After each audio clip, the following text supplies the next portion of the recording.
దేవుడు ఏర్పాటు చేసిన స్థలము, ఆ ఏర్పాటు చేసిన సిద్ధపరిచిన స్థలములో సిద్ధపడిన వారినే ఆయన స్వీకరిస్తాడు.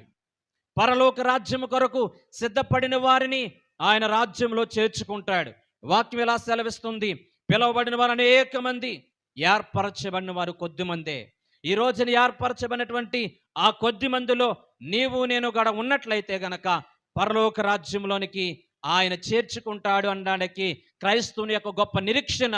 ఈ రోజున పరలోక రాజ్యాన్ని స్వతంత్రించుకోవాలంటే నీవు చేసే భూదానాలు బట్టి కానీ, నువ్వు చేసే అన్నదానాలు బట్టి కానీ, నువ్వు చేసేటువంటి సోషల్ యాక్టివిటీస్ని బట్టి కానీ నీవు పరలోక రాజ్యాన్ని, ఈ లోక సంబంధ నీతిని బట్టి నువ్వు పరలోక రాజ్యాన్ని స్వతంత్రించుకోలేవు. కానీ ఒక విశ్వాసి తన జీవితంలో యేసుక్రీస్తు ప్రభువాన్ని సొంత రక్షణగా అంగీకరించి పాపక్షమాపణ పొంది బాప్తిసం పొందితే గనక పరలోక రాజ్యంలోనికి నిన్ను నన్ను కూడా చేర్చుకుంటాడు.